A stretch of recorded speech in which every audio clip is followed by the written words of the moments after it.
YouTube picks up. All right. Hello, everyone, and welcome to hour 16 of the CosmoQuest Hangout-a-thon. During this hour, we are discussing experiential learning, which is literally the process of learning by experiencing things. And you may be thinking, well, of course we learn by experiencing things. But when you think of the typical classroom environment, that's not always the case. Multiplication tables are something we memorize. Textbooks are things that often put ideas in our head that we have never experienced with our bodies, our hands, our eyes. And it turns out that the best way to learn is to get out into this world and experience it.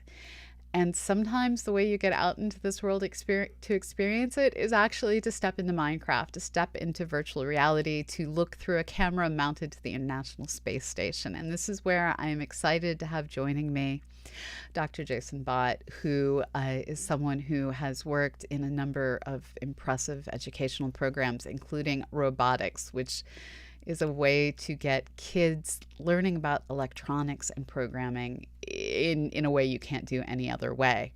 Also joining us this hour is Liam Kennedy, who is working to help people see the overview effect from their desk here on Earth as they look through the cameras he's managed to get orbiting our planet. Thank you both so much for being here. It's truly an honor to have you both. Thank you for having me. Pamela. Great. So before we started, Liam was showing us an image of Meteor Crater from space, and we were talking about how the first time I noticed that you see it when you fly from I believe it's the Dallas to San Diego route. Sometimes you're lucky enough the airplane goes over Meteor Crater. And the first time I saw it, it was like, oh, crater.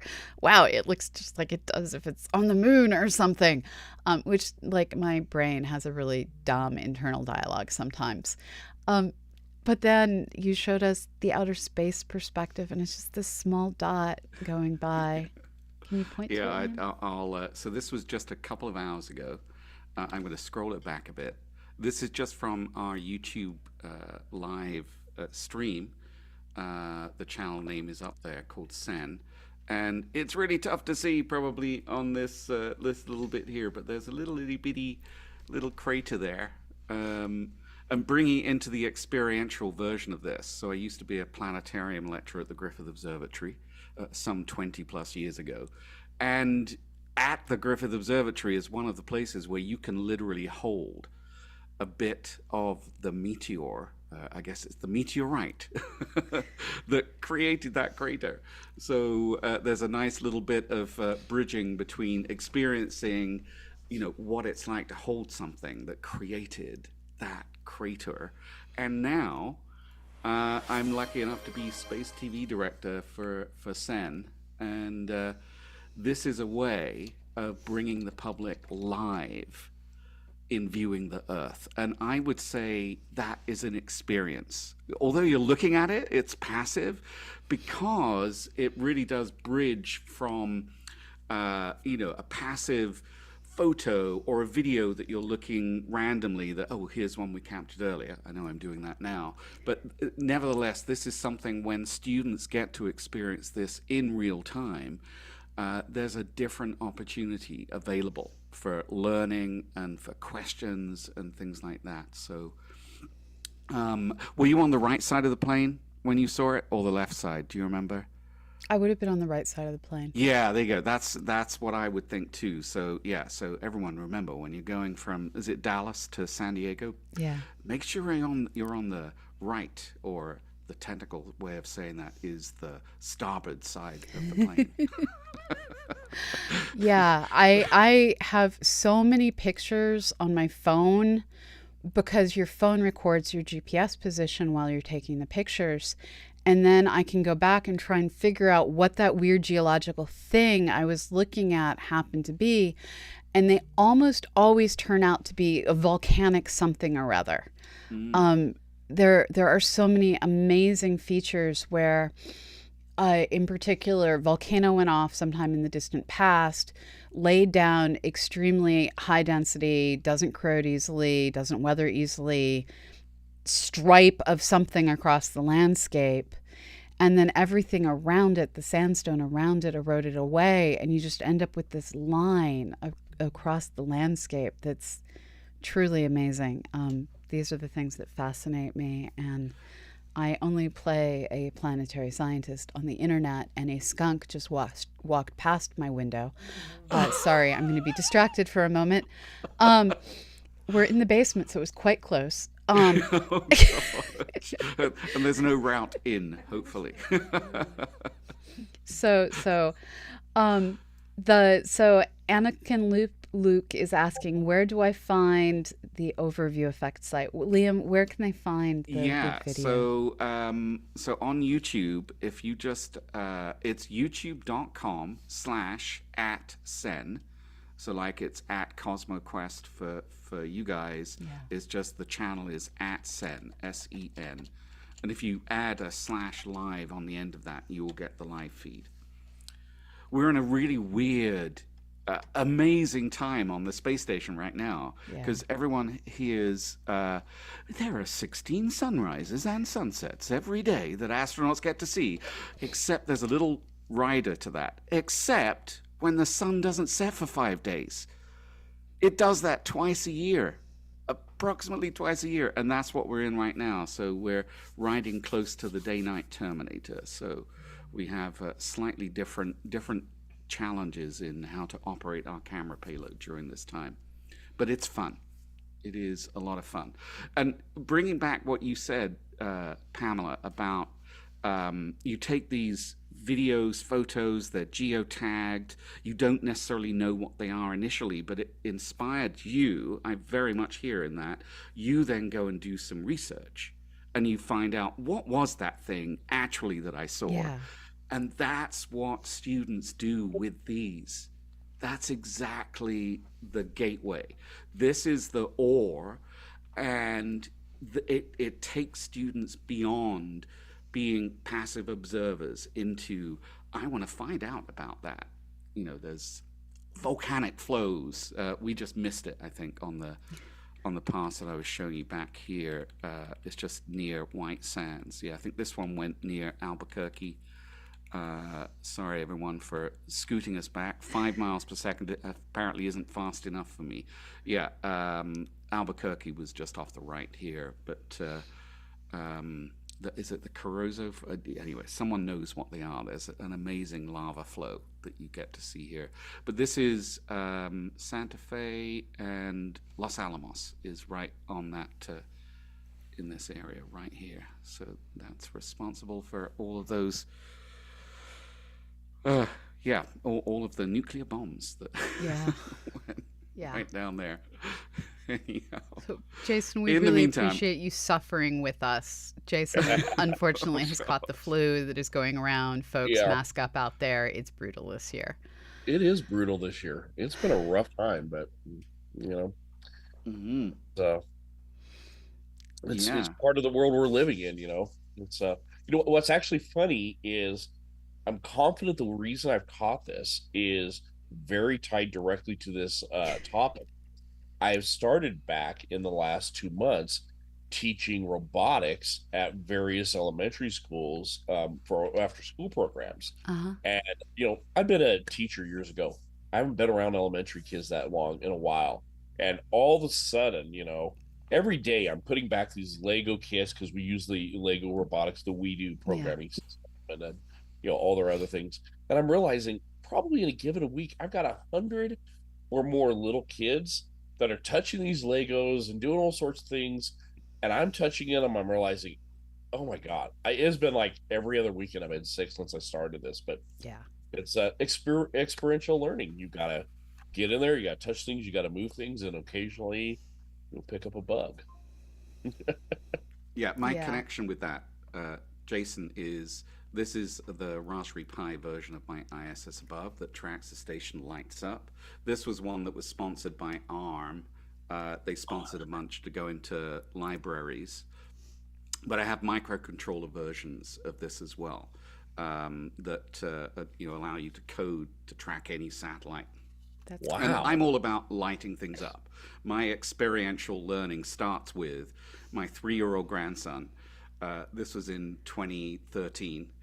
And I got the 3 year olds really engaged in this stuff by who doesn't like flashing lights to mean Yeah. Yeah. when the astronauts are above? So that sort of kind of thing is what is the hook, because I'm sure that's where you go with it. Well, Yeah. when you're in with elementary students, um, there's a hook that sort of Yep. gets them beyond the, oh, this is, and firstly, the younger ones often don't know that something should be hard. I Yes. love Yeah. that part of it. They haven't yet sort of had this beaten into them saying, "Oh, this is really hard work. I have to Oh really yeah. know my stuff." Yeah, I So, had this week. mm, A great example of it. I brought had two new students. One of them was this young first grade girl, and it's at a gifted school already. So these kids are very, sharp. They're very, into it. But we want to challenge them. I mean, often they only have about an hour to code and to build. This little first grader comes in, had never touched any of the stuff and never touched any of the We Do coding system, and knocked out the build and got the code right on the first try before my oldest group of fifth graders did. Because in her mind, she didn't realize that she shouldn't just do this. She had encountered frustration, irritation. So it's like, well, why don't I just do this? And it was remarkable. And her eyes were lit up. She was so excited. Yeah, it That's is. so There's cool. these barriers at that lower level really tend to fade away. But yeah.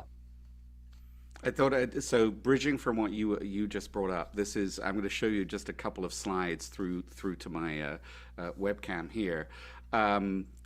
So this is where the ISS above is lighting up. There's the LED showing here. This is not from me. This is from teachers who are using my education program that was sponsored by CASIS, which is the Center for the Advancement of Science in Space, Yeah. also known as the ISS National Lab.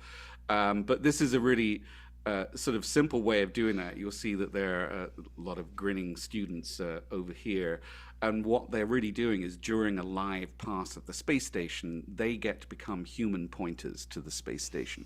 Because the information screens on the ISS above give a lot of astronomical terms that Yeah. are embedded in this, which is altitude, azimuth, what planets are up in the sky during this time. And then you'll see that the students there are pointing to wherever the space station is. I think there's general agreement it's that way. So let me just get that way. Human pointers. And this is another great thing is when you can turn students into teachers, Mm-hmm. that is an extra multiplier for experiential learning. And what you're seeing here is an older elementary student teaching the younger ones all about the space station. So they become experts in the space station and then get to experience themselves having to be someone that speaks in a way to have others understand, what on the face of it is a complex topic. And Anyhow, I thought I'd just bring that in. what I love about experiential learning that you don't get with textbook learning is you see, and I was terribly guilty of this growing up, people who are like, okay, so I did this thing on the instructions, but what I'd really like to do is see if I can do this other thing over here and figure out how to do it. For me, the big breakthrough. This is I. We're just gonna keep returning to my Battlestar Galactica fanfic as a child. Apparently, Perfect. this is I an approve of accidental this. theme of the weekend. So when I was in seventh grade, I was a weird child. Another theme of the weekend. Um, we were using Logo, and for one of my gifted and talented classes, we were supposed to do a major project that would like take us from after Christmas break through till spring to complete. And I was doing my Battlestar Galactica fanfic as my major project, where like we had to write to someone famous. So I wrote to the actors and actresses in Battlestar Galactica. We had to do a major, like, essentially a simulation. So I was like figuring out all the times that I basically wrote Encyclopedia Galactica that was focused on Battlestar Galactica. A strange child. And And when how I was old are you doing again? Remind me how old are you? seventh grade, Wow. Okay. yeah, Yeah. Middle I schooler right up there. Awesome. Wow. I, I love I, Battlestar Being weird. Galactica, so I'm down for it. And I'm talking the old one because I'm yeah, assuming you're not yeah, talking Ronald Moore. They're I yeah. could be No, no, wrong no. though. This Yeah, was the perfect. Glenn the Larson one, original. Yeah. Yeah. and so we were. I was getting the other middle schoolers with me to like film fan fiction movie of the 120 pages I wrote because I was that child. And I needed to figure out how to do special effects. And I tried using like styrofoam and plaster of Paris to make Viper models. I still have it upstairs somewhere, but it really looked like crap on camera and it was not going to be acceptable. And I figured out that in logo you could change your turtle to anything you could draw in logo. So I figured out how to draw a viper in logo, turned my turtle into the viper and then created the animations because I was a weird child. But this was experiential learning that set me on the path to knowing there was a whole lot of stuff I couldn't figure out how to do any other way that I could force technology to do for me. I'm Yeah. I'm not a great mathematician, but I can write software and software can do math. I'm a good technical illustrator. I'm not an animator, but I can use like logo. I can use JavaScript. And that is experiential learning. And you must see this with your kids, Jason, where how often do they take the instructions and decide we're actually going to go over here and do this other thing and take you Oh, with them? absolutely. And it's one where I try and encourage that of like go someplace I haven't seen before. Yeah. And I even had it this week where these kids they were supposed to be doing something and it had like the display was supposed to be around the theme of fall harvest or whatever. Mm-hmm. And rather than just having a stationary display, they wanted to make like a float car. And they got so excited about, let me try and figure this out. And it actually took us on a whole separate set of learning that wasn't going to come up for several weeks because we try and teach a lot of physical concepts, how gears work, levers, making sure you understand how you can make these happen. And it took us down to start working on something that was 3 weeks later, and I loved it. I get more delighted when they say skip the directions. I'm excited about this right now, and I want to build this. Perfect, because they're focused, they're involved, they're engaged, and they're coming up with something new. And Yeah. it puts things into your brain in a different way. And Liam, you must see this with kids who are like, wait, that's in space right now. That's above me right now. What are some of the strong memories that you have of? So I'll give you a couple of things. One is that sometimes if you can create the right kind of environment where people where kids are allowed to do what I call is good trouble. I know that's used in other contexts for other things, but teachers have got back to me and says, yeah, sometimes they leave the ISS above this little gizmo, you know, plugged in all Yeah. the time, and they've discovered that sometimes it's happened more than once. The unreachable students, they're called unreachable students, the students that just most of the school teaching establishment have given up on. Yeah. You know, just they haven't been able to find the thing that has that student sort of break out of whatever's going on for them. Yeah. And one good example is where they suddenly discover that this student who was the one bit of a troublemaker, maybe even a loner, but just disruptive, suddenly Yeah. becomes the opposite, and they become space station aces, is what I call them. And it literally, there were several teachers that said the same thing. they got the way the students showed up in other areas was transformed, not just Yeah. in that's that classroom, but in all of the other ones. And they had teachers saying, what did you do to this student? But what it comes down to, I think, and Jason, you experience this too, is when you offer students a hook that allows them, in some cases it can be passive, it's sort of like they're just there taking in what's going on, but it awakens something in them. And that's what I've seen happen time and time again with all of this. Yeah. Is that this is such an inspiring realm to be involved in. Microcontrollers are in everything, right? The ARM processors are in practically every person in the world Yeah. uses an ARM processor, ARM, and that's what the Lego stuff is built around as well. The processors in them, they're Arduinos. Arduinos are ARM processors. Um, and by the way, Lego Mindstorm is on the space station.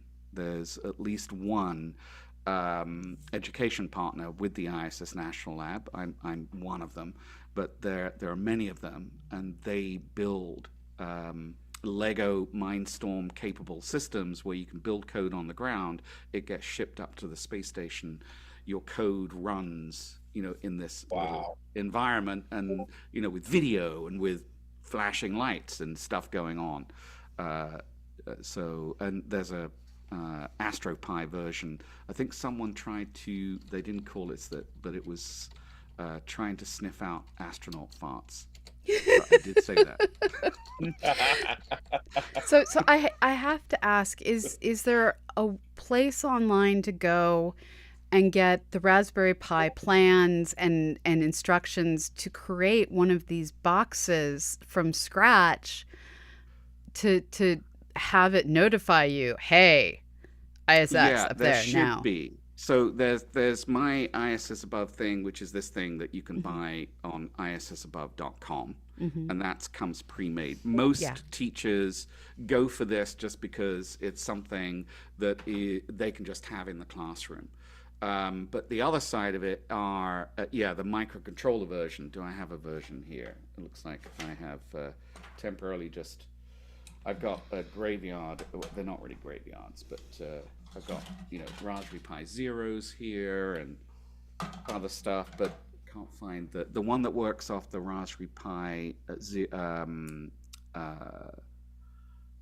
For some reason, my brain has just gone. Anyway, it's the little microcontroller version of it. Um, and it just lights up. So that version, I've open sourced it, but it's not quite ready for prime time. So it will That's definitely fair. be there in a little bit. In the meantime, if you on the ISS National Lab website, and I'll see if I can. There is a whole section on education programs, and my things will be on there. So that is, it's a bit of a long URL, unfortunately. That's okay. But issnationallab.org, and there's an education section, and that's where they go into some of the stuff to do with the Lego Mindstorm things. Genes in Space is a great thing, and a bunch of other things. But sorry for sort of dangling that out there and then not being ready It to it's sort of all make it a right. reality. I Um, You helped me yeah. learn that there is an API that allows me to look up ISS data and the ability to 3D print one. And Mm. I now am having visions of uh, lighting up all sorts of randomness that is ISS and API and such in the background. And you have me excited about learning things. And this really gets back to the idea that learners, and we're all learners. I mean, if you aren't still learning things, there's actually research that shows when you stop learning, your brain ages faster. It's Mm. people who keep learning that stay with all their senses for longer. And Learners are transformed when they experience authenticity, whether it be the data, the things they're seeing with their eyeballs, when they get to be part of real missions. The Globe project out of Colorado has all sorts of ways for people to engage, whether it be in looking upward at clouds, whether it be measuring the darkness of the night. Um, how how do we make space for these things in our out of school activities, recognizing that in school there's just limited time. Teachers aren't often in a position to make the choice to have authentic engagement in their classrooms. You were at Griffith Observatory, Liam. I have a fun memory of being there and encountering a guy who was on like date night and was at the cosmic ray detector and was like totally making up shit to try and impress his girlfriend. And I just smiled at her and explained how it actually worked. And he was a bit mortified, and I was like, excuse me for one moment. Well, actually, um, Were you and just randomly there as as like a member of the public, or you yeah, were? no, I was Oh completely no. there randomly as a member of Yeah. the public. We had gone up So there to take great. photos and we're walking around inside. I was Mm, with Keeper of Maps, David Joseph Wesley and his wife, a friend of the community, the mm. composer who did our theme music for Astronomy Cast. And yeah, I was looking at it because, like, cool video to take. It's not like I have a cloud chamber in my house, although I could build one. And so I was just taking it in and capturing a video to throw up on social media. And this dude is like totally giving wrong science to his girlfriend. And I was like, I got you, girl. Let me explain how this actually works. That may make me a terrible human being, but it was this moment where they're seeing real things happening in the moment, real interactions of the kinds of particles that we read about in books, but it was there at Griffith's Observatory. And that was just cool, and it was worth understanding what was actually going on, and also red flags. So how do we create these experiences that people can encounter and find themselves being made to feel wonder and want to learn? Liam, I'm going to go to you because Oh, Griffith there you go. Oh, Observatory allowed me to basically be a dick and inflict science on people. there you go. Yeah. So, um, so personally, I always make things personal for me. In terms of my interactions that are in this space. So, although I'm no longer a Griffith Observatory planetarium lecturer, that was in 2003, 2004, I think, um, I go there almost every month for the public star parties that are put on. And this is where the LA Astronomical Society, Planetary Society, and myself, we set up telescopes and things and interact with the public. And at that level, we are meeting that kind of interaction that you have going on, and the way that I bring that in is we work with whoever is in front of us. That's the most important thing.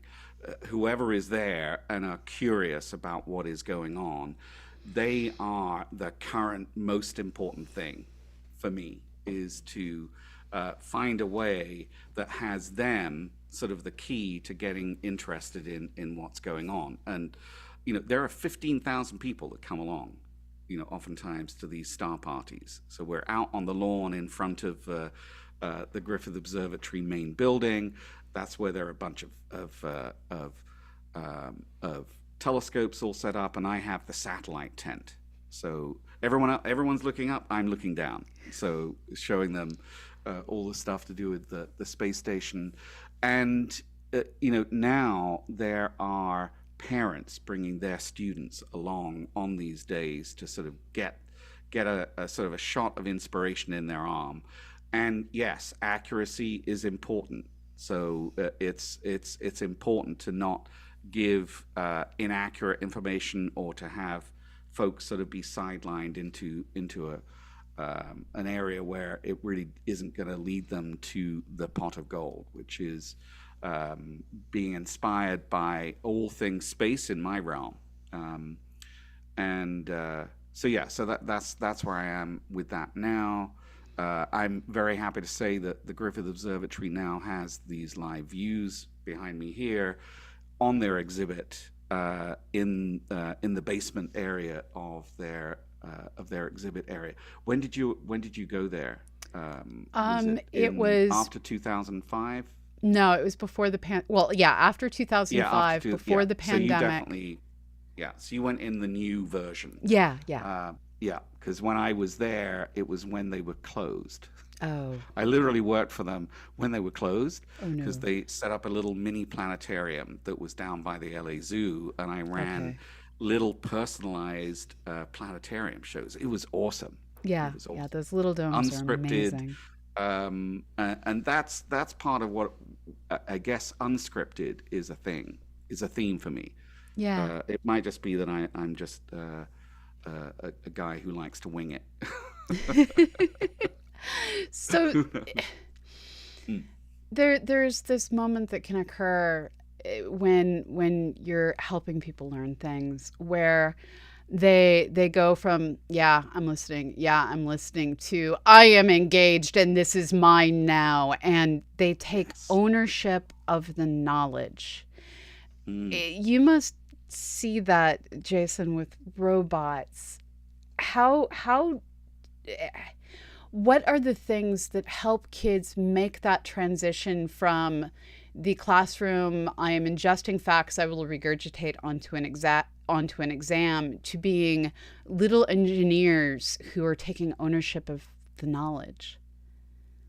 I First part of it is I think it is moving beyond this assumption that if it's not according to our scheduled educational plan, then it's really not happening. And this is, Yeah. I don't mean to criticize the educational system, but the one thing that's really rough about it is it requires students to show or learn on a schedule that's much larger than them, Yeah. that doesn't allow their insight. Yeah. I've discovered that children are innately curious, they're innately fascinated, they want to learn, they want challenges. There's When I was a teacher and I taught at the high school level, I always used to hear these other teachers complain in the break room. uh, Students don't want to be challenged, they don't want to work hard. Well, all you had to do was sit down and watch a kid play like Portal or Yeah. Minecraft. You'd be like, no, they want to be challenged, they want to be effective, but they want something that falls in there. And so Joseph Campbell has this line, follow your bliss. And I think Yeah. that's part of what has to happen with children is the the moment where they become wow is because we're allowing them to follow their wonder, follow their bliss, follow their curiosity. And unfortunately, at least within the American education system, that's really hard to happen in the classroom. And again, I don't put anything on the teachers. The teachers are under the Yeah. weight of Yeah. administration, these educational guidelines, all these other things, but the system in itself actually tends to erode at that natural curiosity that creates learning. So they're getting an education, but I'm not sure they're learning. And the beautiful thing is I'm glad you guys brought up the museum and the planetarium. I feel like one of the greatest unsung heroes in all this is libraries, because libraries are designed and architected around wonder, around pursuing their bliss. I'm here in Denver, Colorado. I'm up actually in Adams County, and they got very intelligent, really just sharp, this library system. And they scrapped their entire library system about a decade ago. They call it anything now. So not libraries, they're called anythings. And Wow. they got rid of the Dewey Decimal System, and instead they arranged all the books according to a Barnes and Noble approach. Subject, interest. They put books not necessarily would be up against each other in the same places. They built in and they literally put maker spaces in the middle. So you have to walk by the 3D printers. You have to walk by this. And I we are at the library 2, 3 times a week, and my kids are often doing other things. They're running around.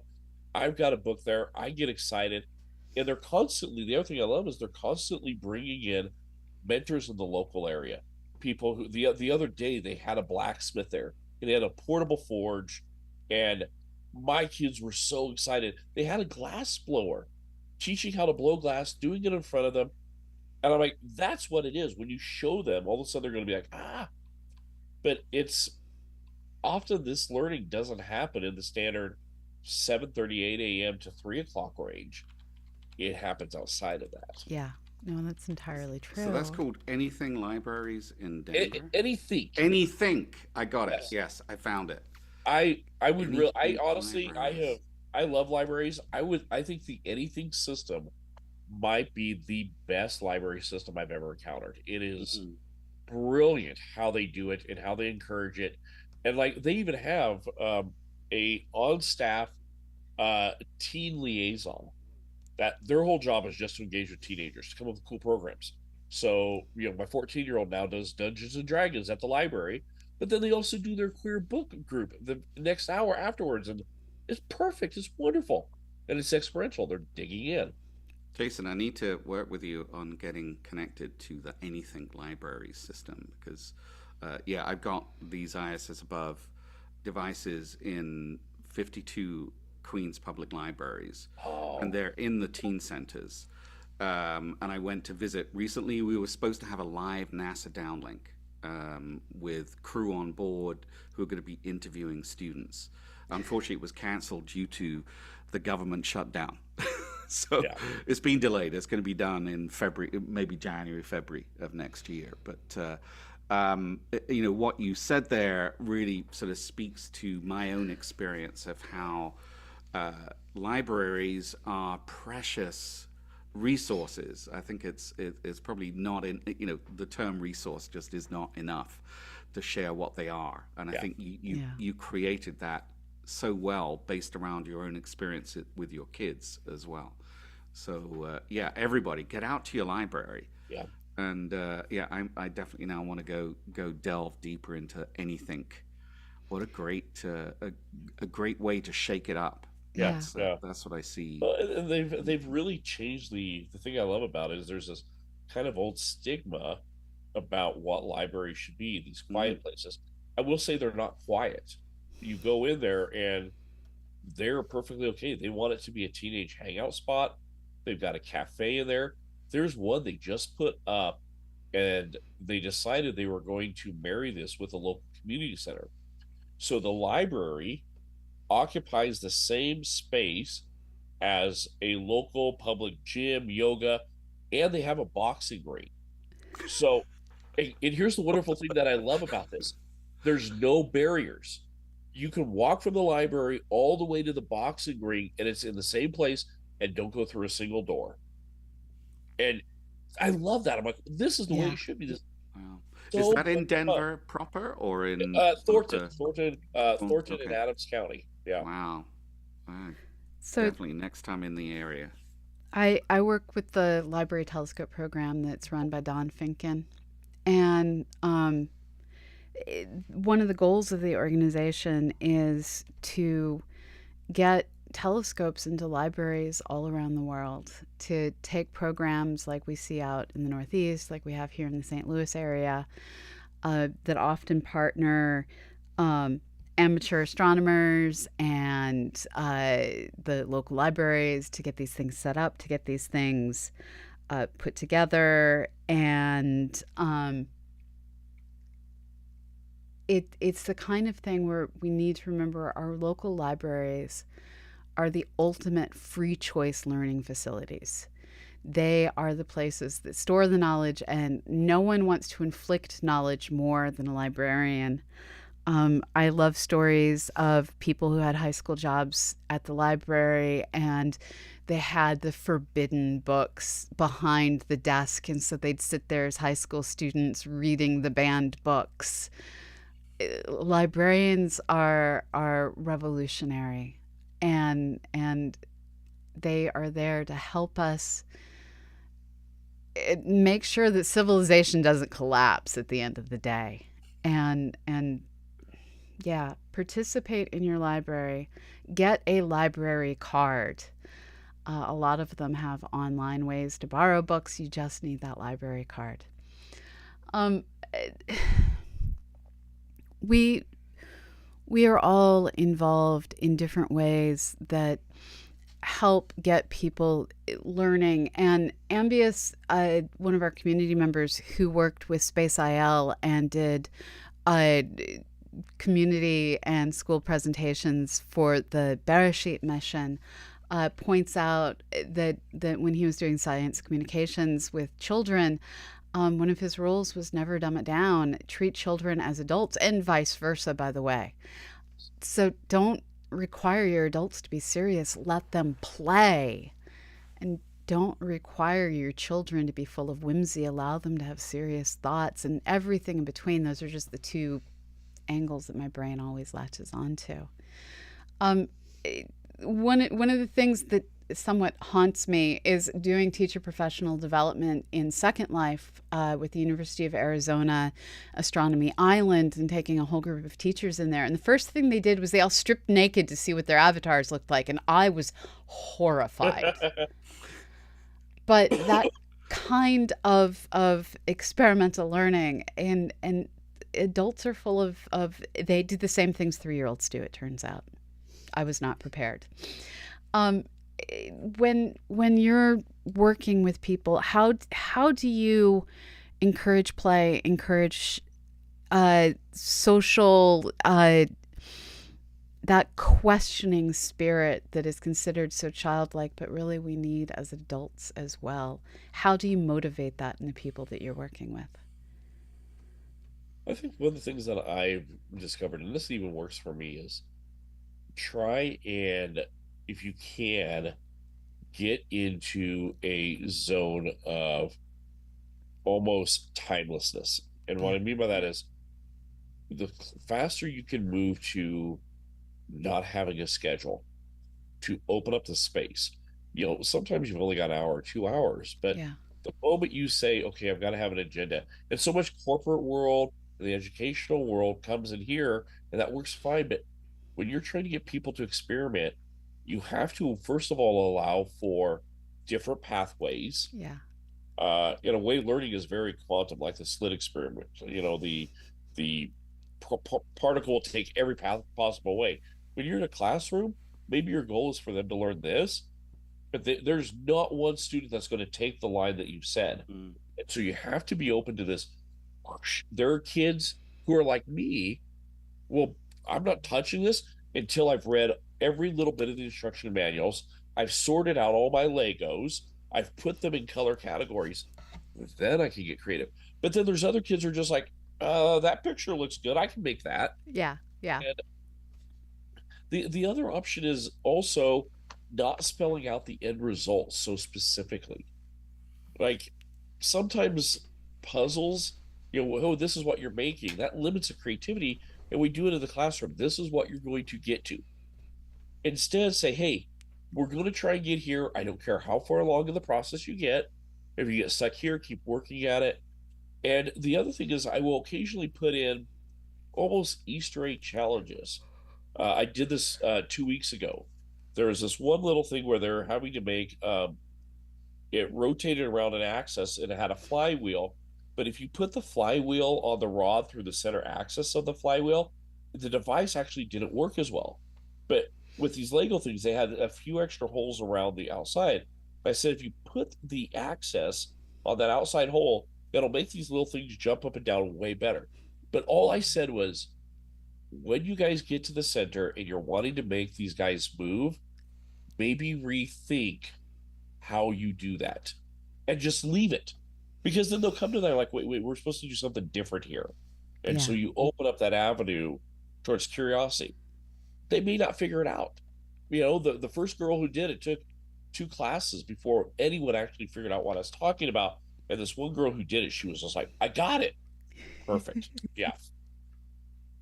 That is absolutely amazing. And yeah, it's that saying no, we are allowed to take side paths is so important. It's the difference between exploring a city and going on a tour of a city. Sure, you might learn more of the history if you're on the tour, but you're more likely to get to find the things that speak to your soul if you just take off walking. Um, yeah. If I Liam, can what about you? bring in, yeah, to me, what this one access to expanding where someone's at, I've discovered is permission to be wrong. Is actually Yes. to make it a place where students can explore different outcomes by. So this is my 3-year-old grandson Connor. Uh, uh, he's now got the term. It's an experiment. Yeah. So an experiment means you can try something and see how that impacts the result. And 3-year-olds can get that concept. It actually just turns it into a there's not a rightness about something anymore. It is a case of the discovery is the thing that we're doing here, and that means try different things. It means break something. Um, it's all of those things. So that's my sort of gateway into having those kinds of discovery opportunities really naturally arise.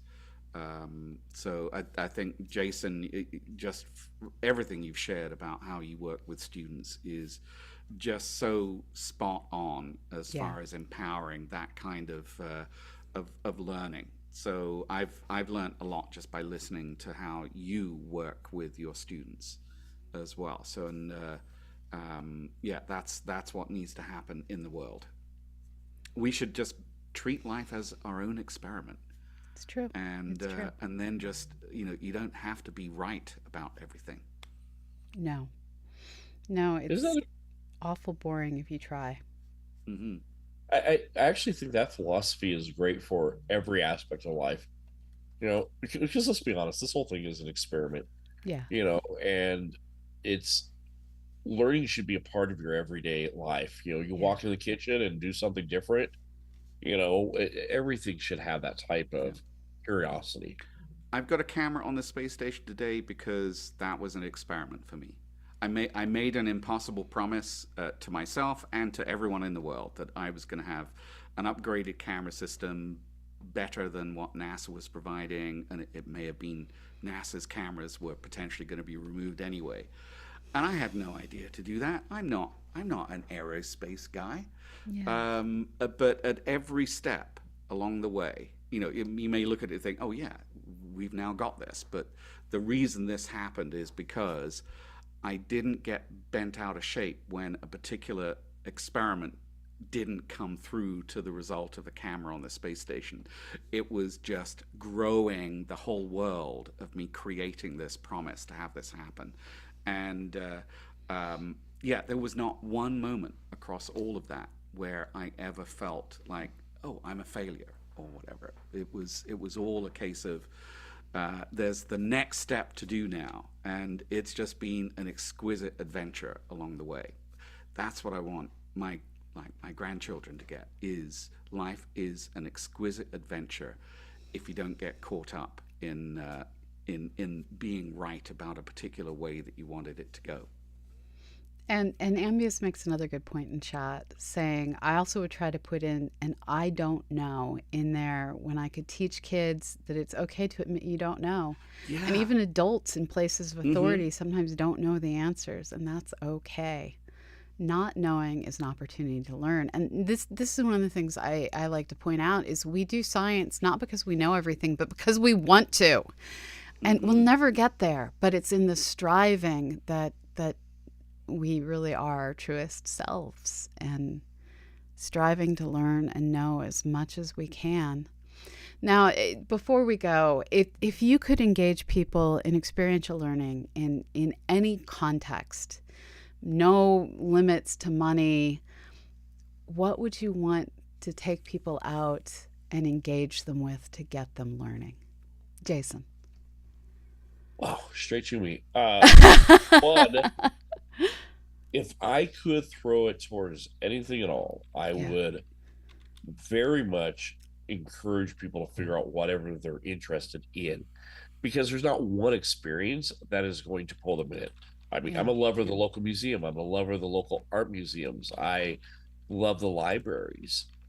But to be honest, I think the best thing, and this is probably the old man in me, is while I love cell phones because they can do everything, sometimes the first start is a blank sheet of paper. And I know that scares people, that canvas, but getting a journal and, okay, having people start exploring and writing and jotting down ideas and getting to the point where they are learning how to feed their curiosity. I'm Yeah. a in my other world, I'm a Jungian mythologist. That's really where my profession is, and I believe there's something very powerful that can happen, especially with adults, in giving confidence and voice to that inner creativity, that thing that's often buried in the unconscious. Adults, we've learned that sometimes we've tried to be creative at one point and then we get knocked down. So we're like, well, I'm never going to try that again. And we push that off into that outer range of our brain. But what happens is we're all naturally curious people. We're naturally creative. And sometimes the best thing to do to get people to be experiential learners is teaching them to find that inner voice of creativity that was there when a child and learn how to take risks. Paint without ever showing anybody what you want to do. Like, that's why I think art is so important. Like, paint, draw, write, do something that fosters creativity, because science is creativity too. I think you said that yesterday, Yeah. that Yeah. a lot of science is getting creative, and the only way you can be a good scientist sometimes is to really listen to that inner voice of like, let's go off the path right now. Yeah. Creativity over everything. Yes. It's Ah, exactly true. Yeah. Yeah. is that one And of your things that you can buy from? no, this is No. actually something. So we're a Patreon ambassador, Yeah. Oh, okay. and Patreon, well, currently driving us slightly crazy because they're caching numbers, so we don't know exactly where we are at any given moment, which is making fundraising a bit challenging. Um, they I have a hoodie, a t-shirt, and a Yeti that it turns out that as long as you can stay warm and caffeinated, you can accomplish anything. Um, yeah, Patreon takes care of us, and you make that possible through your contributions, all of you out there. So just to rehash the thing I've said 10,000 times and will keep saying, um, for $5 a month, you can get all the content we produce. And we would really like to if we can get to $2,500 per month, that will allow us to not only keep doing what we're doing, to maintain where we're at. We need to get up to $2,000 per month. We're not there yet. Um, if we can get to $2,500, we get to do live coverage of Artemis too. And this is something that's very special to us because this is humanity's return, sending people back around the moon. It's not the landing. That is in the future. 2026 is the year humans get to see the far side with their eyes once again. And our aerospace correspondent Eric Mattis has never seen a rocket launch. And I want him to be there doing the live coverage with me. And that means we need to bring the money in. So this is where we're at. Um, and to get this Yeti, you have to earn it by being a creative on Patreon who's out there building your audience to build your dreams. So thank you, Patreon. And I love my mug. I love my mug. I love my coffee too. We do need to take a break between sessions so that I can go do the coffee thing. When we come back, we're switching things up. We have really been blighted by the curse of CosmoQuest. Kirby's out for the count with a pinched nerve. Stuart's out for the count because his car was destroyed. Um, so instead of mapping worlds in the next hour, we're going to jump into Minecraft and explore the worlds we're building together, including our Mars base, where we're dreaming of that near term future where we start. One of my dreams is to be a little old lady fossil hunting on Mars. We all have our dreams. So come back and dream with us.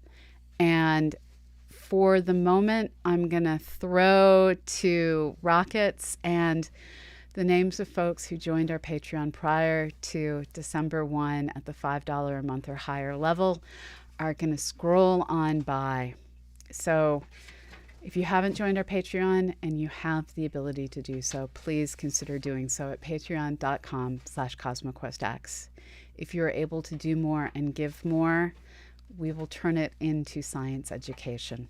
So thank you for being here. And thank you, Liam. Thank you, Jason. It's always a pleasure. And I look forward to talking to both of you more. And Liam, you have created a monster with telling me about the API access and 3D printing that is possible. And now I want to also add and I'm overhead light. Yes. These things shall happen. All right. Thank you. And bye-bye, everyone. We will be back in a few minutes. Bye-bye. Well,